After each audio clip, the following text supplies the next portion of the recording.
Olá pessoal, começando nossas aulas novamente. Hoje a gente vai ver a questão dos domínios morfoclimáticos, né? E também, ou seja, hoje a gente vai concluir o capítulo 5 e vai dar continuidade ao capítulo 6, explicando alguns tópicos para vocês, e também vocês vão concluir as atividades, né? Vai ficar alguns tópicos também para vocês lerem, porque a aula eu vou pegar aqui o restante do capítulo 5 e um pouco do capítulo 6, né? Pelo menos metade, e a outra metade vocês concluem através de leituras, né? Porque a diretora fez esse pedido aos professores para que a gente concluísse logo o módulo 2, né? E aí na próxima semana a gente já inicia com o módulo 3, né? Inclusive eu já estou aqui com o material do módulo 3, já estou me preparando, né? Para a gente começar na próxima semana já as aulas do módulo 3, né? Porque já é a próxima prova. Então a gente vai só concluir aqui o material, né? Peço que vocês façam as atividades e me enviam para que a gente possa verificar, né? A atuação e participação de vocês, certo? Então vamos lá na página 449, onde fala sobre, repetindo a página 499, certo? Que fala sobre os domínios morfoclimáticos, certo? A gente vai ver aqui o complexo da diversidade natural no Brasil, né?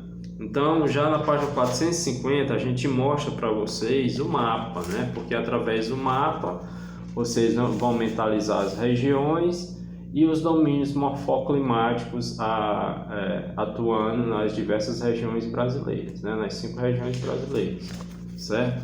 Então, vão visualizando aí no mapa, ó. Pega o material na página 500, né, do módulo 2, aí já fala o primeiro domínio morfoclimático, o domínio amazônico, né, que fica aqui na região norte do Brasil, pega os estados do Acre, do Amazonas, do Pará, do Amapá, né? Então, é todo o domínio morfoclimático amazônico. Mostra também araucárias, né, que araucárias já fica na região aqui do Paraná, Santa Catarina e Rio Grande do Sul, né? O domínio é um domínio morfoclimático também, vou analisando aí no mapa. Depois vem o domínio de Caatinga, que é típico da nossa região, que é a região Nordeste, né, que está aqui com uma corzinha roxa, né, aqui em todo o Nordeste brasileiro. Aí pega Ceará, Rio Grande do Norte, Pernambuco, Bahia, né, o leste piauiense, ou seja, todos os estados, incluindo o norte de Minas Gerais, né? Também incluindo o norte de Minas Gerais, passa esse domínio morfoclimático, né? Que é a Caatinga. O próximo domínio é o Cerrado. O Cerrado ele vai abranger toda a parte central do Brasil, né? Vai pegar o Maranhão, Tocantins, Distrito Federal, Goiás, Mato Grosso do Sul, né? É onde passa o domínio de Cerrado, né? Que lá na África eles chamam de savana, mas é a mesma vegetação.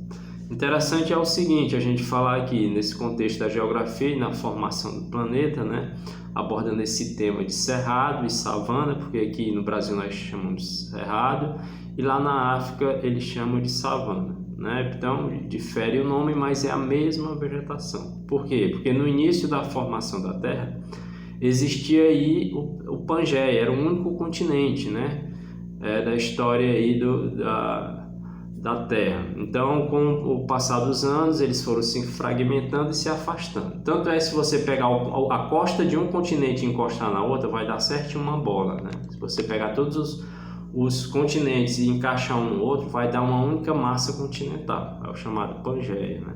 Então, com o tempo, existia essa massa continental, ela se fragmentou, né? Se dividiu em vários continentes, que é o que nós temos hoje. Então, por isso que a vegetação de cerrado que tem aqui no Brasil é a mesma lá da África, porque era um único continente só, né? Então, foi isso que provou também que nós, antes da chegada da humanidade, aqui no planeta existia uma única massa continental chamada Pangeia. E com o movimento das placas tectônicas, elas se dividiram e se afastaram, formando assim os continentes que existem hoje, certo? O que a gente vai ver mais aqui? A questão da faixa de transição. Faixa de transição é o quê? É o domínio entre um bioma e outro. Por exemplo, eu tenho Cerrado e Caatinga, né? Faz essa mistura, essa mesclagem dessas duas vegetação, que é, no caso, a faixa de transição, né? Onde há delimitação entre um domínio e outro, né? Entre uma vegetação e outra, certo? Isso é o que? Faixa de transição, né? Que aí vocês visualizam aí no mapa. Mares de Morro está lá do Rio Grande do Norte até o Rio Grande do Sul, né? Ela pega toda essa faixa litorânea, toda a costa brasileira leste, né? Toda essa costa brasileira leste, pega aqui a Mares de Morro, né? Que também pode ser chamado de meia laranja, o relevo de meia laranja, porque se você pegar uma laranja e cortar, fica dois morros, certo? Por isso que é chamado de meia laranja. E tem outras denominações, mares de montanhas, né? E tem várias denominações para os mares de morro, além de mares de morro em si, né? Relevo meia laranja, né? Também eles abordam também dentro da geografia, mas dá no mesmo sentido, né? Porque ele vem daqui do Rio Grande do Norte até o Rio Grande do Sul, em toda essa faixa litorânea brasileira. E nós temos também as pradarias, né? Que as pradarias é típico do Rio Grande do Sul, né? Da parte dos sulistas, onde há um grande número e um grande avanço de gramíneas, né? Principalmente as regiões de pradarias é típico para a criação de gado, porque tem muito capim, tem muito mato, né? A grama, você só vê aqueles campos, né? Verdes, certo? É chamado de pradarias, que está lá na região, que está no Rio Grande do Sul, certo? Então vamos lá. Aqui fala também um pouco sobre a mata de cocais. Não tem no mapa, mas a mata de cocais existe em outros mapas de geografia, só que não colocaram aqui, né? A mata dos cocais, ela aborda aqui o norte piauiense, o Maranhão, a maior parte do estado do Maranhão, e também uma parte do Ceará, né? No caso a palmeira, né? No caso a carnaúba, o babaçu e o buriti, né? Então ocorre a questão da extração desses produtos para venda, né? Só que no texto ele aborda a questão do desmatamento, que está assim descontrolado, porque já foi retirado um grande número de carnaubal, de babaçu, né? E também do buriti. Muitas espécies em alguns locais já estão em extinção, né? Porque para ela ocorrer o processo de reflorestamento necessita de décadas, né? De anos, para que ela possa crescer novamente, né? Porque é uma madeira nativa, né? É uma vegetação nativa. Tanto a carnaúba como o babaçu, o buriti, né? São antigos, certo? Então, uma vez retirando, mas mesmo assim ocorrendo o processo de reflorestamento, ele vai demorar muito tempo para se crescer e se tornar uma planta novamente para a questão da extração, né? Mas que ainda existe muitas áreas aqui no Piauí, inclusive, né? No Maranhão também. Se você for sair daqui para Luzilândia, você vê o carnaubal, né? Se você for para Teresina, para aquela região também tem. Ou seja, todo o norte piauiense, incluindo o Maranhão e o Ceará, tem a palmeira, né? No caso o babaçu, tem o babaçu e tem a carnaúba, né? E em alguns locais também tem o buriti. Então é muito bom para a questão da venda desses produtos, né? E a lucratividade também é bastante alta, né? Com relação a esses produtos, porque já vende para a indústria para ser transformada em produtos, né? Para o consumo humano, certo? Página 501, o domínio amazônico e o cerrado, né? O domínio amazônico nós temos em torno de 49%, né? Do território nacional. Aí a gente já lembra da questão da floresta equatorial, que é a floresta amazônica, uma das maiores do planeta, né? Rica em biodiversidade de espécies de animais e vegetais, né? Sem falar do rio, né? O rio também ele serve para a questão da sobrevivência das populações ribeirinhas ali, né? Que faz a transição de embarcações ali em todo o norte brasileiro, né? O outro é o domínio de cerrado, que fala no segundo parágrafo, né? Ele ocupa 25% do território brasileiro e, como eu já falei, também é conhecido como savana lá na África, né? O solo é de baixa fertilidade, tanto é que ocorre a questão do investimento, por exemplo, por parte dos sulistas que vão trabalhar com a soja, né? Eles colocam a cal para poder tornar o solo cada vez mais básico, né? Tirar a acidez do solo para que eles possam desenvolver a produção de grãos, né? principalmente para a soja, certo? E sem falar na questão da modernização tecnológica também, que fala aqui no texto, né, da mecanização do campo e a utilização de insumos agropecuários para a produção de grãos, ou seja, o Brasil lucra muito com a região de Cerrados, né? Página 502, domínio dos mares de Morro e de Caatinga também, né? São dois domínios, inclusive tem uns mapas, ó, o que eu estou falando aqui também tem nos mapas, ó. Vocês vão visualizando, ó, aqui já tem dois mapas. O primeiro, ele mostrou o domínio amazônico e o Cerrado, que nós falamos agora há pouco, agora o domínio de mares de Morro e Caatinga, ó, tá aqui esse mapa, ó. Então aqui no Nordeste, a Caatinga e a região de mares de Morro, vão acompanhando aí, viu? Então, mares de Morro tem seu nome associado à sua vegetação predominante na Mata Atlântica, né? A Mata Atlântica ela aborda toda, ela ocupa toda essa faixa litorânea do Rio Grande do Norte até o Rio Grande do Sul, né? Uma fina faixa mais do litoral, né? Então, ela já foi muito devastada pelo processo de colonização, né? E por conta da extinção de várias espécies de animais, né, e vegetais, eles tentam o máximo conservar, né, preservar essa região que já foi bastante devastada, né. O outro domínio é de Caatinga, que fica na região Nordeste, né, que a gente falou agora há pouco, que é típico da nossa região também, piauiense, principalmente do leste piauiense, né, Ceará, Rio Grande do Norte, Pernambuco, certo? Ter esse nome Caatinga é bem curioso, porque naquele período os animais morriam, como ainda hoje, morreu na seca, o gado, né? Quando as pessoas passavam, estava aquele odor, aquele mau cheiro horrível, né? De animais mortos por conta da seca. Por isso que o nome é Caatinga, né? Aí o agricultor, o pequeno agricultor, ele fala Caatinga. Como a gente às vezes, até a gente mesmo às vezes fala, que Caatinga, né? Mas na realidade é o odor dos animais mortos por conta da estiagem, da seca, certo? Por isso que tem esse nome Caatinga, né? Certo, pessoal? Pois vamos lá. Página 503 vai falar sobre domínios das pradarias e da araucárias. Tem aqui, ó. Então, eu falando sobre domínios de pradarias e araucárias, eu vou lembrar aqui apenas da região sul do Brasil, né? Então, nós temos a questão da pradaria, ou também pode ser chamada de pampas sulino, né? Que é da região sul, certo? Do Rio Grande do Sul. Né, e também é chamado de pradarias, e também, como a gente já falou, ao predomínio da criação de animais, de gado, né? Fala aqui também no cultivo do arroz, que é uma prática econômica apoiada pela irrigação, né? Eles investem muito também no cultivo do grão de arroz, né? E para substituir esse desmatamento, porque também nessa região ocorre muito desmatamento, eles fazem o replantio do eucalipto, né, e do pinho. Só que o eucalipto, se eu não me engano, eu gosto de estudar um pouco também da histologia vegetal, né, porque assim, a gente é formado em geografia, mas a gente tem que saber um pouco também da biologia e das outras disciplinas para a gente poder compreender melhor. Então eles falam que o eucalipto, né,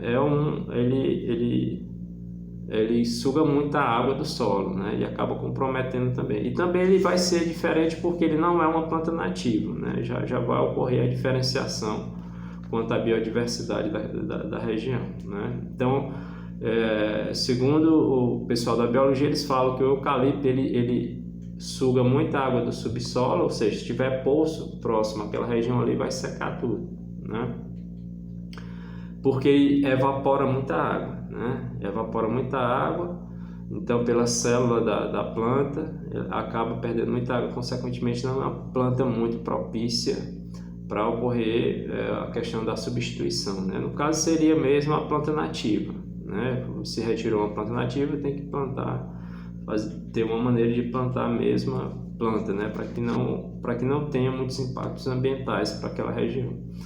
A outra é araucárias, né? Então a outra característica da araucárias, que pega aqui Paraná, Santa Catarina e Rio Grande do Sul, também na região sul, né? Então uma das características, clima frio e índice regulares de chuva durante todo o ano, ou seja, quando é inverno, né? Frio, quando é verão, realmente as temperaturas estarão muito quentes, porque já fica aqui abaixo do Trópico de Capricórnio, né? Então tem períodos que ela recebe mais insolação e tem períodos que não, né? Aquele negócio do solstício e equinócio, né?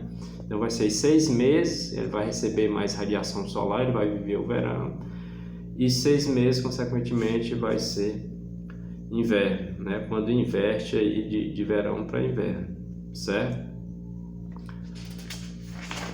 O que mais que a gente vai ver aqui? Acho que terminou o 5º capítulo. Então era isso, né? O 5º capítulo ele termina aqui nos domínios de pradaria e araucária, né?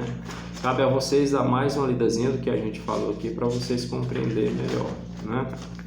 E aí vocês vão responder as atividades do 5º, terminar, e a gente já vem aqui para o capítulo 6, que fala sobre economia e setores da economia do Brasil, que é o 6º capítulo, no qual a gente vai encerrar o módulo 2, né? Então, o primeiro tópico aqui é na página 510 da produção econômica. Ele já fala o que é o PIB, né? Que o PIB é o Produto Interno Bruto, é a soma de tudo que o país produziu, né? Vendeu, até mesmo para fora, tudo que ele arrecadou durante o ano, né? É o superávit do país, né? Então, na página 511, ele mostra Brasil, os principais produtos da agropecuária, né? Tem uma tabela aqui, mas primeiro eu queria falar dos setores da economia. Nós vamos falar do setor primário, secundário e terciário, né? O setor primário é voltado para a questão do extrativismo, de retirar, plantar e retirar a matéria-prima, né? Então, de um produto, por exemplo, do arroz que ele produz, a matéria-prima vai ser o setor primário, porque ele está plantando e retirando o arroz. A partir do momento que ele leva para a indústria para ser ensacado, né, o arroz, colocar no saco, colocar a propaganda lá da empresa, ele já passa para o setor secundário. Consequentemente, também o setor terciário, porque ali dentro daquela empresa vai ocorrer a prestação de serviço, né?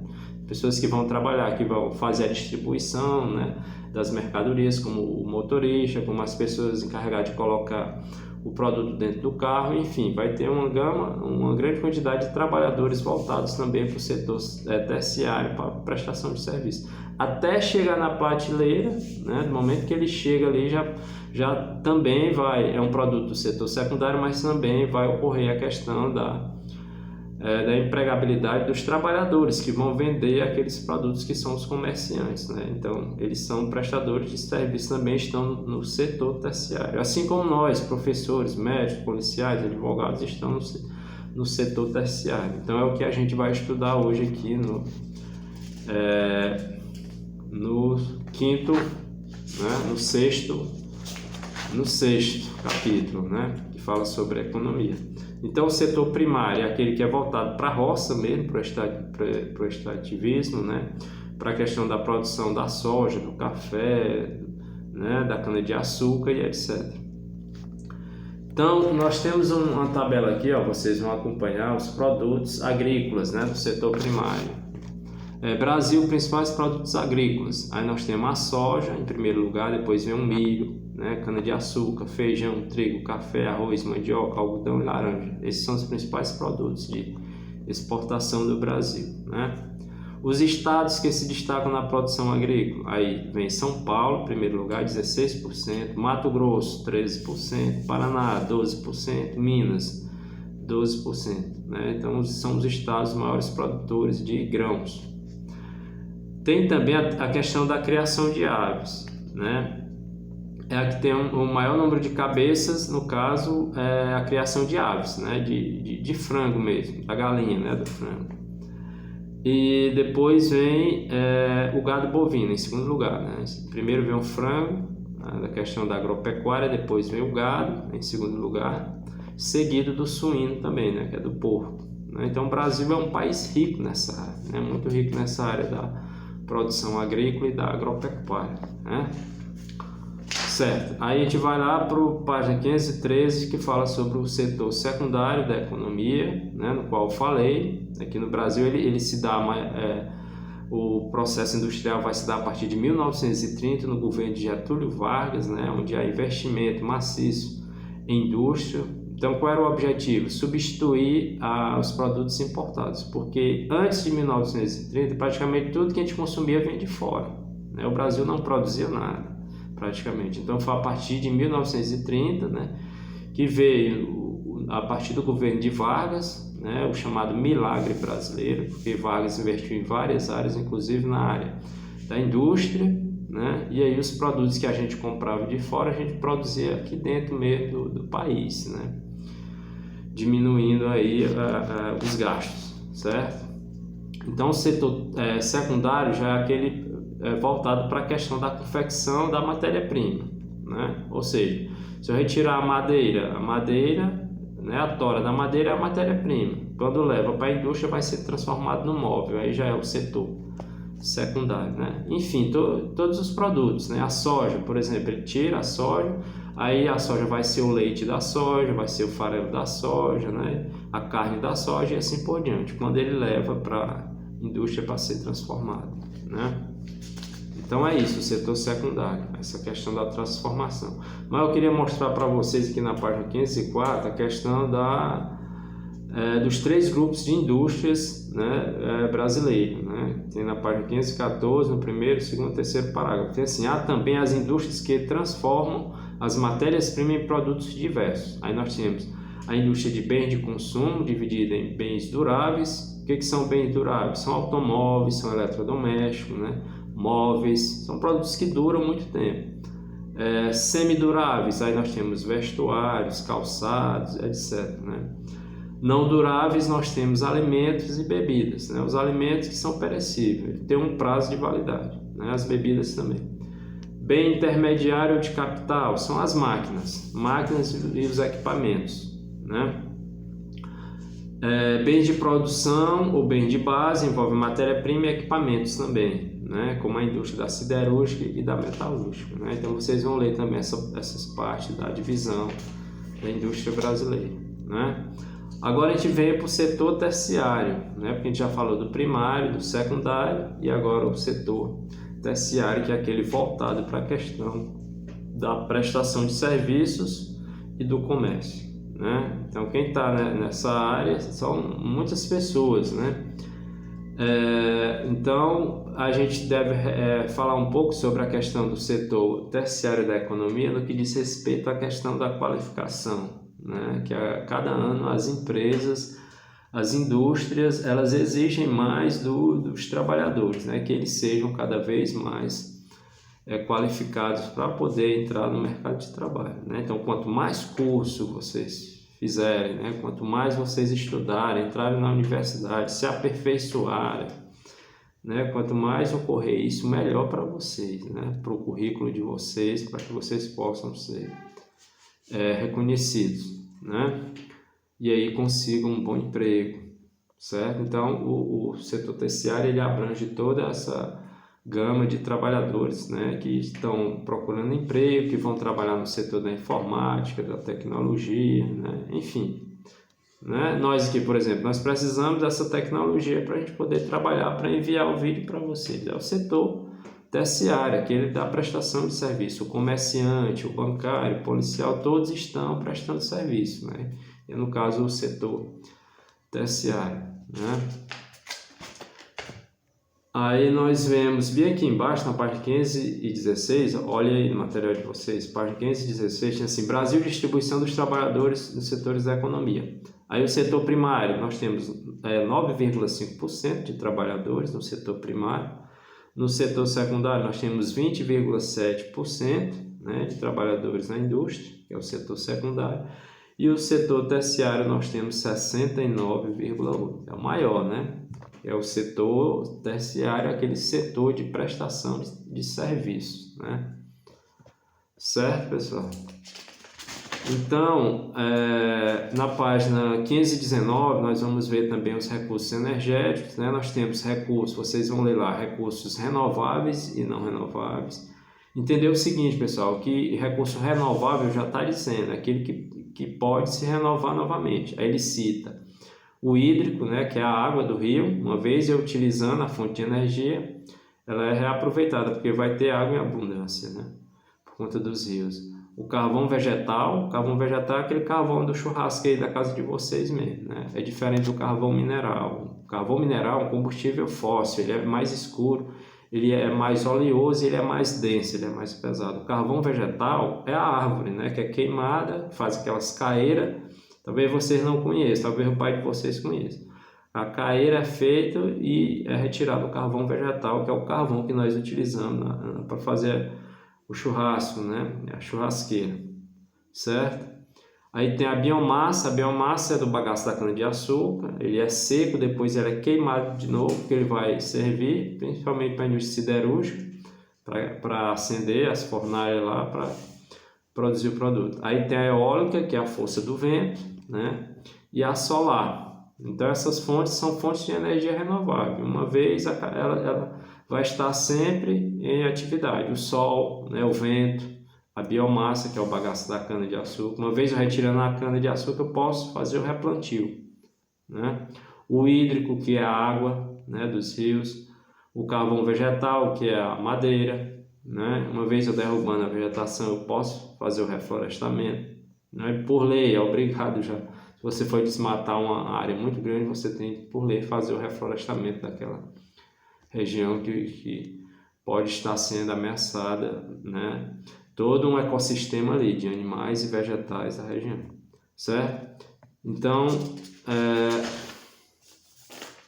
aí ele fala na fonte de energia não renovável. A fonte de energia não renovável, por exemplo, o petróleo, o carvão mineral, o gás natural e os minerais. Uma vez retirado da natureza, para ele se recompor, quando ele se for esperar para se recompor, a gente não vai estar mais nem aqui, não vai ser mais nem essa geração, vai ser outras gerações que vêm aí, né, daqui a bilhões de anos, porque o petróleo que nós estamos extraindo hoje, ele se formou no período mesozoico, no período dos dinossauros. Não tinha humanidade, né? A humanidade veio aparecer já no período cenozoico, né? Então toda essa área de petróleo, carvão mineral, gás natural, né, que é o GLP, que a gente usa, o gás de cozinha da gente aí, né, o derivado do petróleo. Então, uma vez retirando da natureza, não tem mais como ele se recompor, né? Por que os Estados Unidos têm briga e faz guerra no mundo?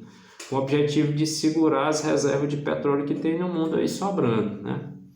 Então, por isso que os recursos renováveis, não renováveis também